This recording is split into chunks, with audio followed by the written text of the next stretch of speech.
ছাত্রছাত্রীদের আজকের ক্লাসে আবার স্বাগত জানাই। আজকের পড়ানোর বিষয় দ্রবণ। এটি দ্রবণের ফার্স্ট লেকচার। আচ্ছা, যেমন দ্রবণ বলতে আমাদের প্রথমে আমরা কিসের কথা মনে আসছে? শরবত।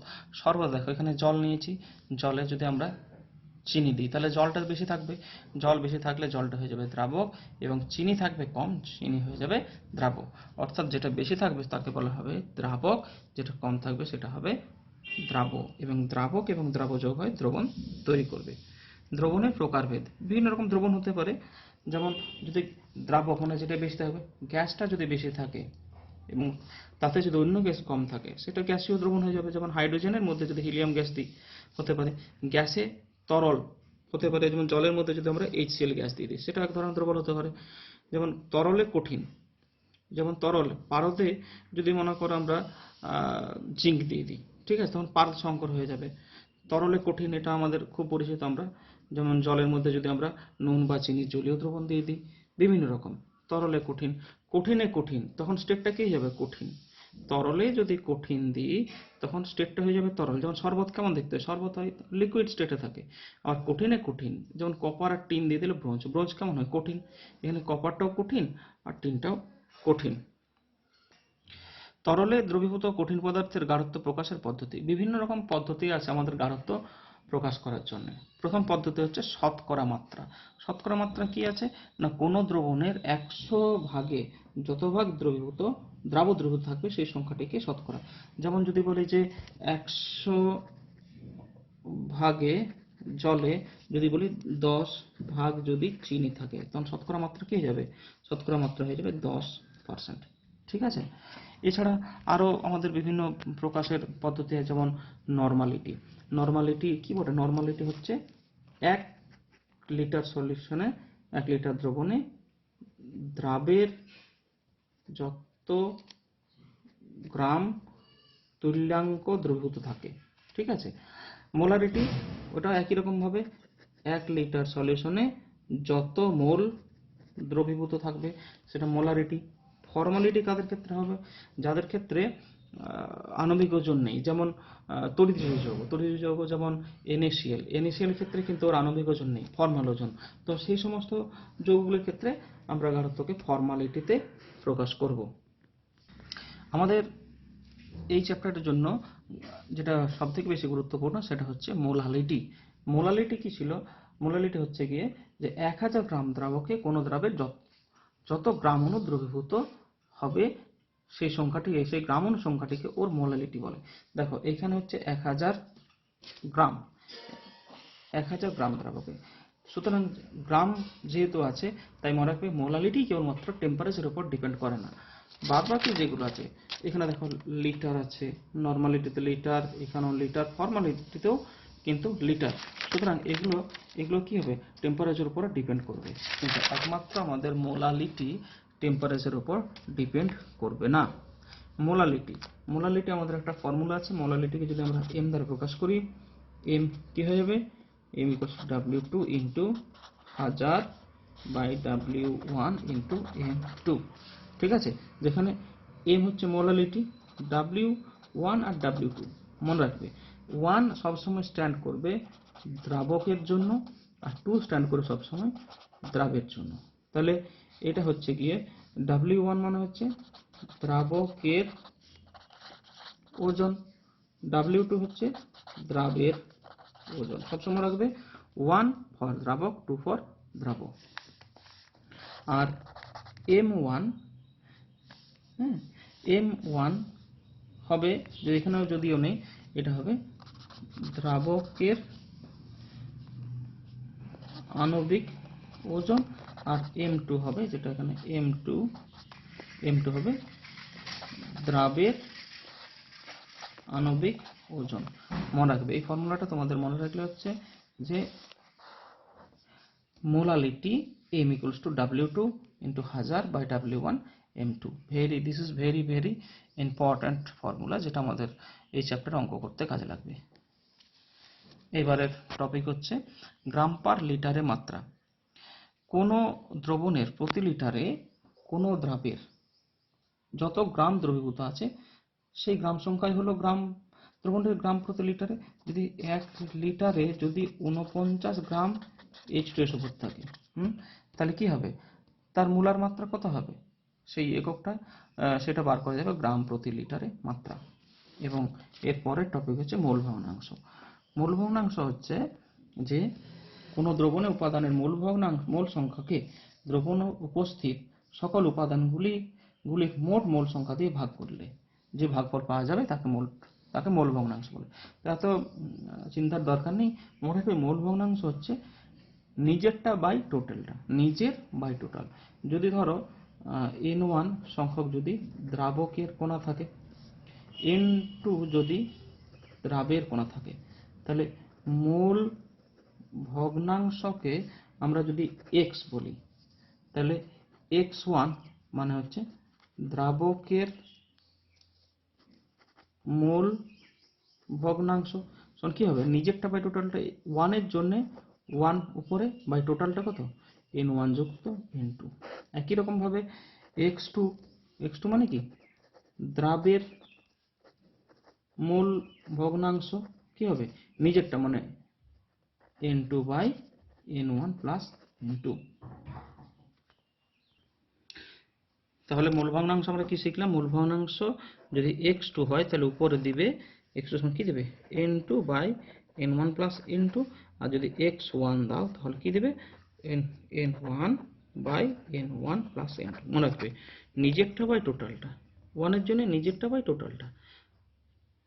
পরের টপিক তরলে গ্যাসের দ্রবীভবন। তো মনে করো আমরা একটা,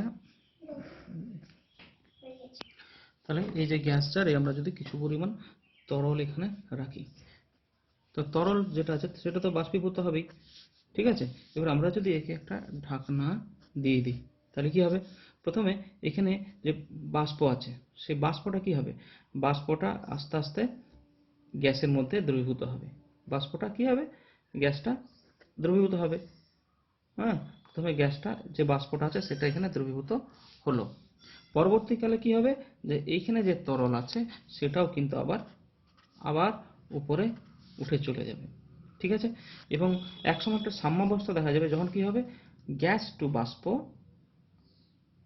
গ্যাস থেকে যেটা তরলের মধ্যে চলে এলো আবার সেইটাই আবার জলের মধ্যে দ্রবীভূত গ্যাসটা আবার উপরে চলে যাবে। এটাকে আমি আরেকবার যদি একটু ছবি আঁকার চেষ্টা করি, যে প্রথমে একটা তরল ছিল, আমরা এটাকে একটা ঢাকনা দিয়ে দিয়েছি, এখানে তো কিছু পরিমাণ গ্যাস ছিল, তো সেই গ্যাসটা প্রথম ক্ষেত্রে এখানে এসে দ্রবীভূত হবে। আবার পরবর্তীকালে কি হবে দেখা যাবে না, আস্তে আস্তে দিয়ে এখানে এইখান থেকে যে দ্রবীভূত গ্যাসের কণাগুলো আছে সেগুলো আবার উপর দিকে চলে যাবে। এবং এক সময় যখন গ্যাস থেকে তরলে আসার হার এবং তরল থেকে গ্যাসে পরিণত হওয়ার হার যখন সমান সমান হবে, সেই সময়ে একটা পাত্র মধ্যস্থ কিন্তু চাপতে হবে। এবং মনে রাখবে যে প্রথমে গ্যাস থেকে তরলে হওয়ার হারটা বেশি হবে এবং পরবর্তীকালে আস্তে আস্তে এই জিনিসটা কমবে। এরপর তরলে গ্যাসের দ্রাব্যতার উপর প্রভাবকারী বিষয়সমূহ, তার মানে কোন কোন বিষয়ের উপরে তরলের মধ্যে এই যে গ্যাস দ্রবীভূত হচ্ছে তার হারটা ডিপেন্ড করছে। মনে রাখবে যে সমস্ত গ্যাসকে সহজে তরলে পরিণত করা যায় না, যাদেরকে সহজে তরলে পরিণত করা যায় না তারা কিন্তু কম দ্রবীভূত হবে। তাহলে কারা কম দ্রবীভূত হবে, H2, হিলিয়াম, নাইট্রোজেন, অক্সিজেন। এবং যে সমস্ত গ্যাসকে সহজে তরলে পরিণত করা যায় যেমন কার্বন ডাইঅক্সাইড, সালফার ডাইঅক্সাইড, এদের ক্ষেত্রে কিন্তু আমরা এদেরকে সহজেই জলের মধ্যে দ্রবীভূত করতে পারবো। যেমন তোমরা জানো কোল্ড ড্রিঙ্কস যেগুলো আমরা সোডা ওয়াটার, লেমন, যেমন আমরা যখন কোল্ড ড্রিঙ্কস খাই তখন দেখবে যে কোল্ড ড্রিঙ্কস থেকে ভুড়ভুড়ি বা বুদবুদ বের হয়, ঠিক আছে। তো এই কার্বন ডাইঅক্সাইড গ্যাসে কিন্তু থাকে এবং কার্বন ডাইঅক্সাইডকে আমরা জানি সহজে তরলে পরিণত করতে পারি। আচ্ছা, এবার যেসব গ্যাস তরলে দ্রাবকে আয়নিত হয় তাদের দ্রবীভবন মাত্রা অনেক বেশি হয়, যেমন অ্যামোনিয়া গ্যাস বলো বা HCl গ্যাস বলো, এরা কিন্তু যখনই জলে আসবে না তখন দ্রবীভূত হবে, অনেক বেশি মাত্রা আয়নিত হবে এবং দ্রবীভবনের হার কিন্তু এদের ক্ষেত্রে বেশি হবে। উষ্ণতার প্রভাব, মনে রাখবে উষ্ণতার সাথে তরলের মধ্যে গ্যাসের দ্রবীভবনের হারটা একদম ব্যস্তানুপাতিক।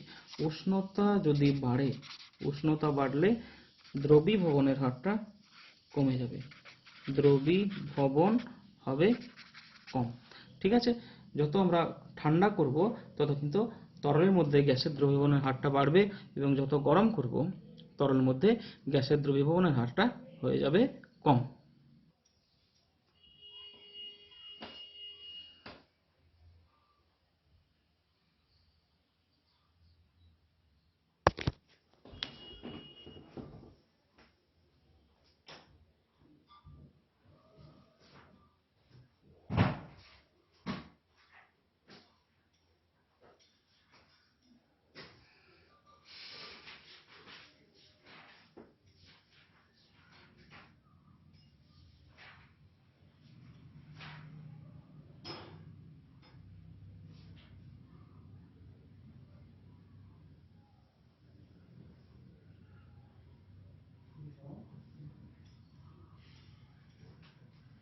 P varies x kh into x.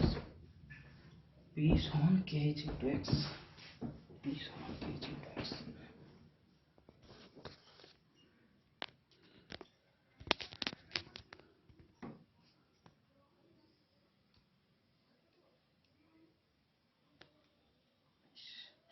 আর আমরা বলতে পারি যে P varies x। এখন যদি আমাদের একটা ধ্রুবক দিতে হয় তাহলে কি দেখব, P সমান kh into x। এই যে h এটাকে বলা হয় হেনরি ধ্রুবক। ঠিক আছে, এবারে হেনরি সূত্র কোন কোন ক্ষেত্রে প্রযোজ্য হয়। হেনরি সূত্র দেখো আমরা দেখব প্রযোজ্যতা মানে কখন কখন খাটবে। যদি অধিক মাত্রায় দ্রবীভূত হয়, যে সমস্ত দ্রাবকগুলো অধিক মাত্রায় দ্রবীভূত হবে তাদের ক্ষেত্রে হেনরি সূত্র কিন্তু খাটবে না। অধিক মাত্রায় যদি দ্রবীভূত হয় হেনরি সূত্র খাটবে না। যদি কোনো পদার্থ বিয়োজিত হয়ে যায়, যেমন NaCl হয়ে যায়, হ্যাঁ থাকে, বা অন্য কোনো পদার্থ যা সংযোজিত হয়ে যাবে, যেমন অ্যাসিটিক অ্যাসিড CH3COOH, এই সমস্ত পদার্থের ক্ষেত্রে কিন্তু হেনরি সূত্র প্রযোজ্য হবে না। আবার বিক্রিয়া করে যে সমস্ত যৌগ দ্রবণ গঠন করার সময় বিক্রিয়া করবে তাদের ক্ষেত্রেও কিন্তু হেনরি সূত্র খাটবে না। আবার কম উষ্ণতা বা বেশি চাপ হলেও কিন্তু হেনরি সূত্র খাটবে না। ঠিক আছে, সোডা ওয়াটার বা লেমনেডটা কি আছে না, সোডা ওয়াটার হচ্ছে গিয়ে যে মনে করো জলের মধ্যে অতি উচ্চ চাপে যদি আমরা CO2 গ্যাস ঢোকাই তখন যেটা তৈরি হবে সেটা সোডা ওয়াটার। এবার যখন আমরা সোডা ওয়াটার বা লেমনেডের বোতলের চিপি যখন আমরা খুলে ফেলবো তখন এর মধ্যে থাকা তরলটার মধ্যে বুদবুদ সৃষ্টি হবে। ঠিক আছে, তার কি যখন চাপ বেশি ছিল তখন দ্রবীভূত ছিল, হঠাৎ করে যখন বোতলটাকে খুলে দিলাম তখন কিন্তু জলের মধ্যে দ্রবীভূত কার্বন ডাইঅক্সাইড কিন্তু বেরোবার চেষ্টা করবে।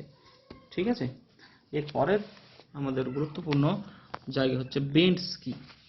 ঠিক আছে, তো আমরা জানি যে ডুবুরিদের কি করতে হয়, সমুদ্রের নিচে নামতে হয়, এবং তারা তো মানুষজন, তারা আমাদের বাতাসে শ্বাসকার্য চালাতে পারবে, জলের মধ্যে কি শ্বাসকার্য চালাতে পারবে? পারবে না। তাহলে তাদেরকে কি করতে হয় না, কৃত্রিম ভাবে তাদেরকে শ্বাসকার্য চালাতে হয়, যেমন একটা অক্সিজেন সিলিন্ডারের মধ্যে তাদেরকে অক্সিজেন নিতে হয়। ঠিক আছে, এবারে আমরা কি জানি, ধরা যাক এখানে একজন ডুবুরি আছে, এই একজন ডুবুরি, ঠিক আছে, সে আস্তে আস্তে আরো নিচে নামছে।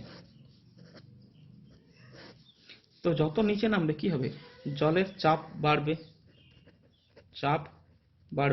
এবং হেনরি সূত্র অনুযায়ী আমরা কি দেখলাম, যত চাপ বাড়বে তরলের মধ্যে গ্যাসের দ্রবীভবনের হারও কিন্তু বাড়বে। এবারে এই ব্যক্তি ডুবুরি যখন শ্বাসকার্য নিচ্ছে তখন অক্সিজেনের সাথে নাইট্রোজেন গ্যাসও নিচ্ছে, এবং নাইট্রোজেন গ্যাসের কিন্তু রক্তের মধ্যে দ্রবীভবনের হারটা খুব বেশি হয়। তাহলে যত নিচে যাচ্ছে রক্তের মধ্যে নাইট্রোজেনের দ্রবীভবন হচ্ছে আরো বেশি। ঠিক আছে, এই অবস্থাতে যদি লোকটি হঠাৎ করে উপরে উঠতে চায় তাহলে কি হবে, হঠাৎ করে এই যে নাইট্রোজেন গ্যাস যেমন দ্রবীভূত হলো, সে তো বেরোতে চাইবে, চাপ কমে যাবে, চাপ কমে গেলে নাইট্রোজেন গ্যাসটা রক্ত থেকে বেরোতে চাইবে। এই সময়ে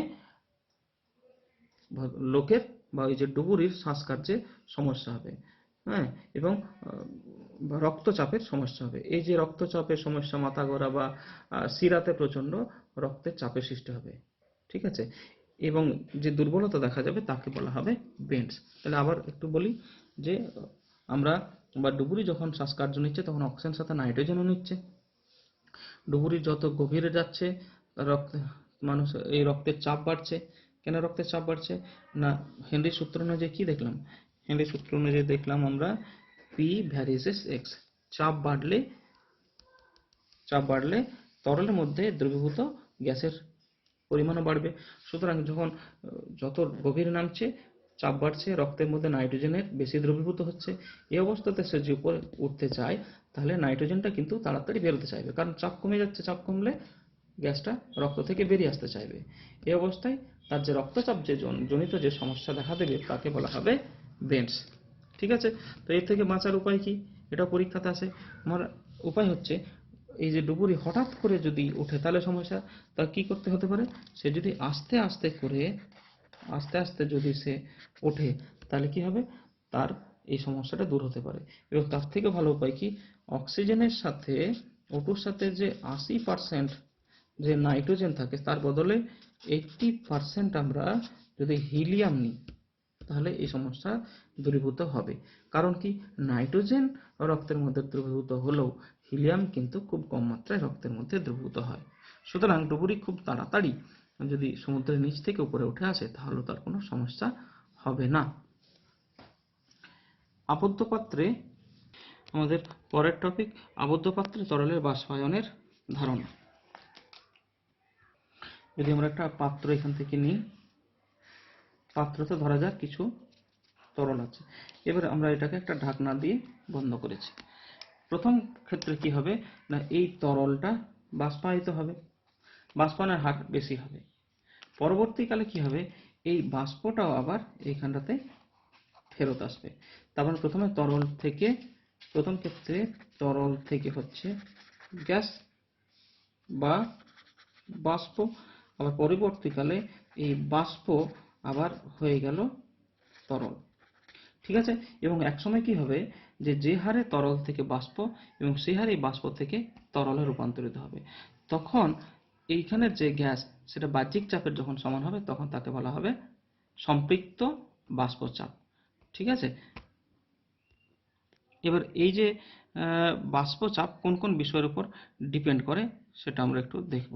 যে তরলের প্রকৃতি যেমন যে সমস্ত তরলের নিজেদের মধ্যে আকর্ষণ বল খুব তীব্র তারা কিন্তু বেশি বাষ্পায়িত হবে না।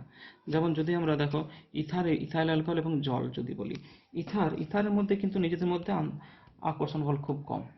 ইথাইল অ্যালকোহলের মধ্যে ইথার অপেক্ষা আন্তঃআণবিক আকর্ষণ বল বেশি আছে এবং জলে হাইড্রোজেন বন্ধনের হার এত বেশি সেই জন্য জল কিন্তু বেশি বাষ্পায়িত হবে না। তুলনামূলকভাবে ইথাইল অ্যালকোহল হাইড্রোজেন বন্ধন আছে কিন্তু কম সংখ্যক হাইড্রোজেন বন্ধন, এবং ইথারে কোনো হাইড্রোজেন বন্ধন নেই।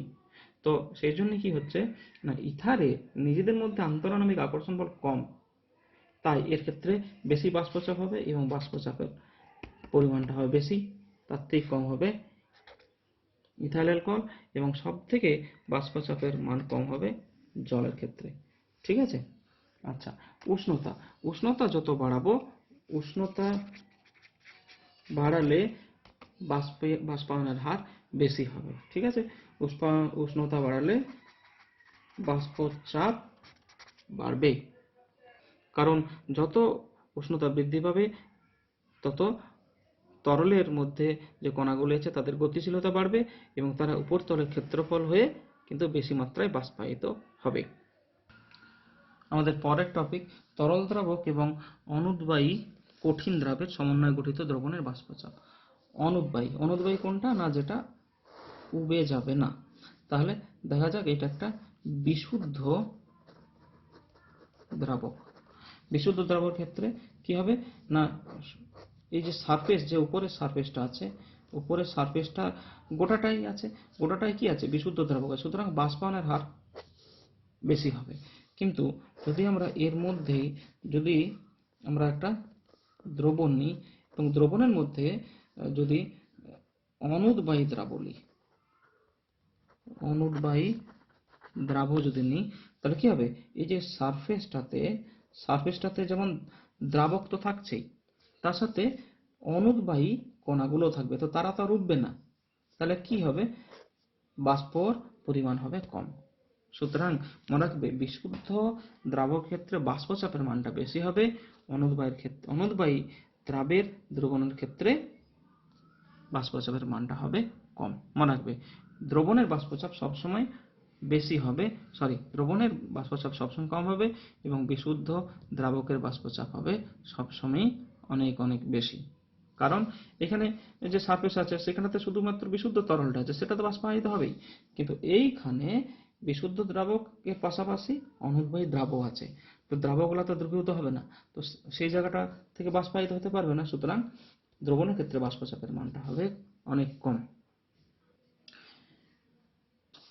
বাষ্পচাপ সংক্রান্ত রাউল্টের সূত্র। স্থির উষ্ণতায় কোনো অনুদ্বায়ী দ্রাবের দ্রবণের বাষ্পচাপ ওই উষ্ণতায় বিশুদ্ধ দ্রাবকের বাষ্পচাপ এবং দ্রবণে দ্রাবকের মোল ভগ্নাংশের গুণফলের সমান। তাহলে বিশুদ্ধ দ্রাবকের বাষ্পচাপ যদি P0 হয়, দ্রবণের বাষ্পচাপ যদি P হয়, তাহলে এবং দ্রাবকের মোল ভগ্নাংশ যদি x1 হয়, তাহলে রাউল্টের সূত্র অনুসারে কি হচ্ছে, P সমান x1 × P0। মনে রাখবে P হচ্ছে গিয়ে দ্রবণের বাষ্পচাপ, x1 কি 1 স্ট্যান্ডস ফর বিশুদ্ধ দ্রাবক, আর P0 হচ্ছে বিশুদ্ধ দ্রাবকের বাষ্পচাপ। আদর্শ দ্রবণ। আদর্শ দ্রবণ যে সমস্ত দ্রবণ যে কোনো চাপ এবং উষ্ণতাতে রাউল্টের সূত্র মেনে চলবে তাদেরকে বলা হয় আদর্শ দ্রবণ।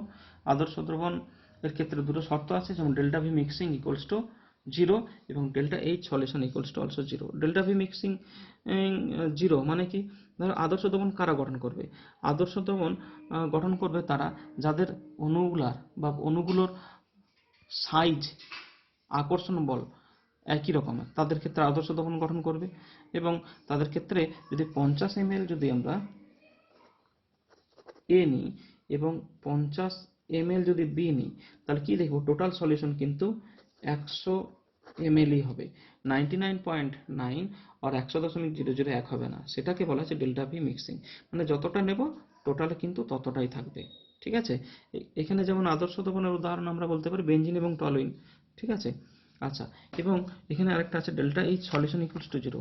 এর দ্বারা কি বোঝায় না, যখন আমরা সলিউশনটা তৈরি করব তখন কোনো তাপের উদ্ভব হবে না বা শোষণও হবে না, অর্থাৎ কোনো তাপ উৎপন্ন হবে না বা ঠান্ডা হয়ে যাবে না। তাহলে আদর্শ দ্রবণ কি হলো, যে সমস্ত দ্রবণ যে কোনো উষ্ণতা এবং চাপে রাউল্টের সূত্র মেনে চলবে তারা আদর্শ দ্রবণ। আর অনাদর্শ দ্রবণ কি বটে না, যে সমস্ত দ্রবণ রাউল্টের সূত্র মেনে চলবে না তাকে অনাদর্শ দ্রবণ বলে। এদের ক্ষেত্রে delta V mixing not equals to 0 হবে। তার মানে 50-50 নিলে 100 নাও হতে পারে, বেশি হতে পারে, কম হতে পারে। আর delta H solution not equals to 0, তার মানে এক্ষেত্রে তাপের উদ্ভব বা শোষণ হবেই। যেমন কি H2 এবং HNO3 এর মিশ্রণ, যখন আমরা আবার বলতে পারি যে জলের সাথে যখন সালফিউরিক অ্যাসিড আমরা দিচ্ছি তখন কি হয়, তখন কিন্তু গরম হয়ে যায়। সুতরাং এই ধরনের সলিউশনগুলোকে যেখানে তাপের উদ্ভব বা শোষণ হতে পারে সেই সমস্ত দ্রবণগুলোকে আমরা অনাদর্শ দ্রবণ বলবো। এরপর আছে ধনাত্মক বিচ্যুতি। ধনাত্মক বিচ্যুতি মানে কি, মনে করো A এবং B নিয়েছি, হ্যাঁ, তো এর একটা নির্দিষ্ট বাষ্পচাপ আছে এবং B এরও বাষ্পচাপ আছে, ঠিক আছে। এবং এই দুটোকে যখন আমরা একসাথে দেব তখন যে যদি বাষ্পচাপের মানটা একা থেকে যখন যদি বেড়ে যায় তখন কি বলবো, যে ধনাত্মক বিচ্যুতি। আর যদি যে বাষ্পচাপটা দুজনের মিলে পাওয়ার কথা ছিল তার থেকে যদি বাষ্পচাপটা কম হয়ে যায় তখন তাকে বলা হবে ঋণাত্মক বিচ্যুতি। অর্থাৎ বাষ্পচাপের মানটা যদি বেশি হয়ে যায় যেটা এক্সপেক্টেড তার থেকে, তখন তাকে বলা হবে ধনাত্মক বিচ্যুতি, এবং যদি এক্সপেক্টেডের থেকে যদি কম হয় তখন তাকে বলা হবে ঋণাত্মক বিচ্যুতি। মনে রাখবে ধনাত্মক বিচ্যুতিতে বাষ্পচাপের মানটা এক্সপেক্টেডের থেকে বেশি হয়, ঋণাত্মক বিচ্যুতিতে বাষ্পচাপের মানটা হবে এক্সপেক্টেডের থেকে কম। আচ্ছা, আমার এইবারে ইথানল এবং অ্যাসিটনের মিশ্রণ রাউল্টের সূত্র থেকে ধনাত্মক বিচ্যুতি দেখা। ধনাত্মক বিচ্যুতি মানে কি, মিশ্রণে যখন আমরা আলাদা আলাদা রাখবো তাদের ক্ষেত্রে যে আমার বাষ্পচাপের মানটা পাবো, এখন কিন্তু মিশ্রণের ফলে বাষ্পচাপের মানটা বেশি হবে। কেন? যেমন ইথানল এর মধ্যে কি হয় না, ইথানল একটা ইথানল যেমন C2H5, যে C2H5 কেমন করে হাইড্রোজেন বন্ধন করে OH, ঠিক আছে। আবার আরেকখানা C2H5OH, দেখো এখানে হাইড্রোজেন বন্ধন কিন্তু ওরা করছে। তো এবারে ইথানলের মধ্যে যদি আমরা অ্যাসিটন দিয়ে দিই, অ্যাসিটন কি হয়ে যাবে, অ্যাসিটন চলে আসবে হয়তো এই জায়গাতে, ফাঁকা জায়গাতে অ্যাসিটন চলে আসবে। ফলে আগে কি হতো, এরা কিন্তু হাইড্রোজেন বন্ধন করার ফলে এদের বাষ্পচাপের মানটা হতো কম, কিন্তু অ্যাসিটন এই ফাঁকা জায়গাতে, এই ফাঁকা জায়গাতে অ্যাসিটন চলে এলে কি হবে, হাইড্রোজেন বন্ধন আর সম্ভব হবে না। ফলে ইথাইল অ্যালকোহল যেটা আগে বাষ্পীভূত হচ্ছিল কম, এখন সেটাও বেশি বাষ্পীভূত হবে। সুতরাং কি হবে, ইথানল এবং অ্যাসিটনের মিশ্রণ রাউল্টের সূত্র থেকে যে ধনাত্মক বিচ্যুতি দেখাবে। বোঝা গেল? মানে আগে যখন এই যে C2H5OH ছিল, হ্যাঁ, এরা হাইড্রোজেন বন্ধন করছিল এবং বাষ্পচাপের মানটা হচ্ছিল কম, কারণ উঠছিল না, নিজের মধ্যে আকর্ষণ বল ছিল, একে অপরকে ছেড়ে যাচ্ছিল না। এখন এর মধ্যে যখন আমরা অ্যাসিটোন CH3CO CH3 দিয়ে দিচ্ছি, তখন হাইড্রোজেন বন্ধন এই C2H5OH যে হাইড্রোজেন বন্ধন করছিল সেটা করতে পারছে না, ফলে উবে চলে যাচ্ছে, এবং উবে গেলে কি হবে, বাষ্প বেশি হবে, সুতরাং বাষ্পচাপের মানটা বেশি হবে। সুতরাং এখানে কি বলছে, ধনাত্মক বিচ্যুতি দেখাবে। আর অ্যাসিটন এবং ক্লোরোফর্ম এই মিশ্রণ রাউল্টের সূত্র থেকে ঋণাত্মক বিচ্যুতি, অর্থাৎ কি, যেমন অ্যাসিটন যদি বলি, অ্যাসিটন হচ্ছে CH3COCH3, আর ক্লোরোফর্ম হচ্ছে CHCl3, ঠিক আছে। এইখানটায় হাইড্রোজেন বন্ধন, এখানে অ্যাসিটনের ক্ষেত্রে হাইড্রোজেন বন্ধন সম্ভব ছিল না, ঠিক আছে, হ্যাঁ।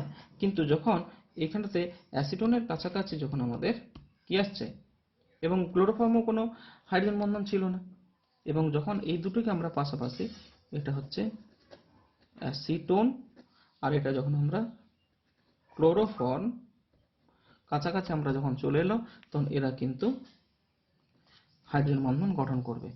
এবং কি, আগে যখন একা একা ছিল তখন উবে যাচ্ছিল, এরাও বাষ্পীভূত হচ্ছিল, এরাও বাষ্পীভূত হচ্ছিল, কিন্তু যখন এদেরকে একসাথে দেওয়া হলো তখন নিজের আবার জোট বাঁধলো, এবং বাষ্প এদের ক্ষেত্রে বেশি হবে না। সুতরাং অ্যাসিটোন এবং ক্লোরোফর্ম ঋণাত্মক বিচ্যুতি দেখাবে। ধনাত্মক বিচ্যুতি কারা দেখায়, যাদের ক্ষেত্রে বাষ্পচাপের মানটা বেড়েছে তারা ধনাত্মক বিচ্যুতি, যাদের ক্ষেত্রে বাষ্পচাপের মানটা কমে যাবে তাদের ক্ষেত্রে ঋণাত্মক বিচ্যুতি দেখাবে, ঠিক আছে। এখানে হাইড্রোজেন বন্ধন ছিল, পরে অ্যাসিটোন আসাই হলো না, ফলে বাষ্পচাপের মানটা বেড়ে গেল, আর এখানে নিজেদের মধ্যে ছিল না, কিন্তু অ্যাসিটোন এবং ক্লোরোফর্ম যখন একসাথে দিলাম তখন হাইড্রোজেন বন্ধন গঠন হলো, তাই ক্ষেত্রে বাষ্পচাপের মানটা কম, তাই এখানে ঋণাত্মক বিচ্যুতি দেখাবে। এর পরের টপিক অ্যাজিওট্রপিক মিশ্রণ।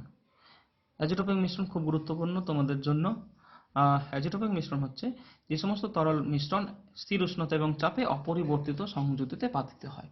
অর্থাৎ মনে করো তোমাকে যদি এ এবং বি কিছু দুটা তরল দেওয়া হলো, ঠিক আছে।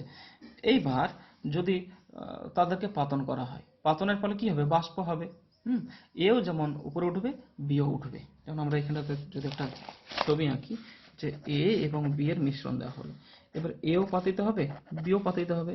মনে করো এটা 50 ml নিয়েছিলে, এটাও 50 ml নিয়েছিলে। এবারে পাতনের ফলে যদি এইখানটাতে যখন আফটার পাতন, তখন এখানে কি পাবো, এখানে 50 ml এ পাবো, আবার 50 ml বি পাবো, এখানে এ পাবো বি, মানে কি এখানে যা কম্পোজিশন এখানেও কিন্তু কম্পোজিশন একই।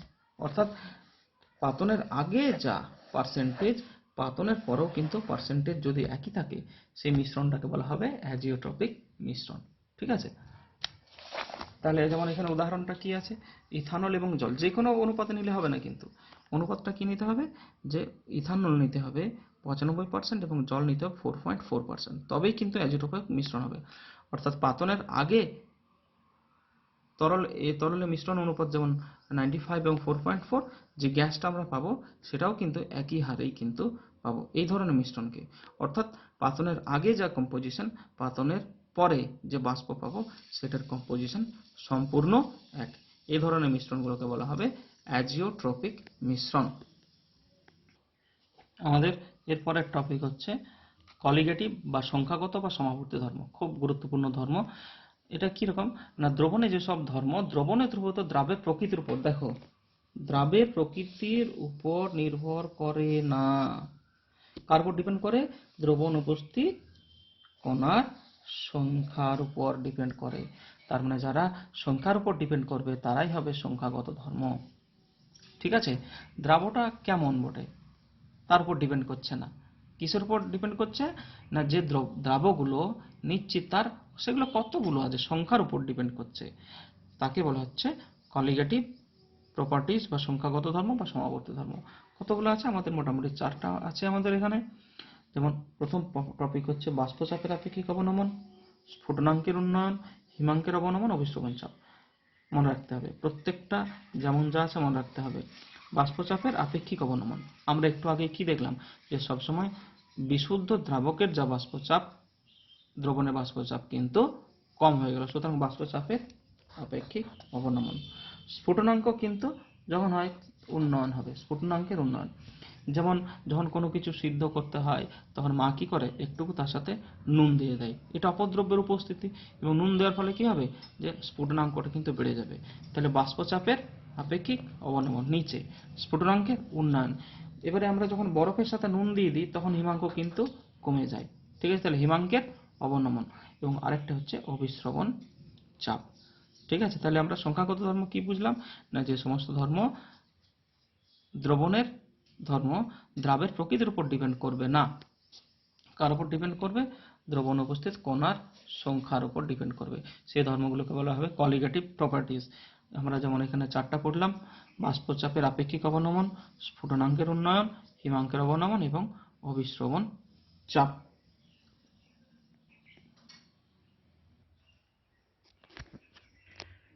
ঠিক আছে, আজ এই পর্যন্তই, পরের ক্লাসে আবার দেখা হচ্ছে। Thank you all.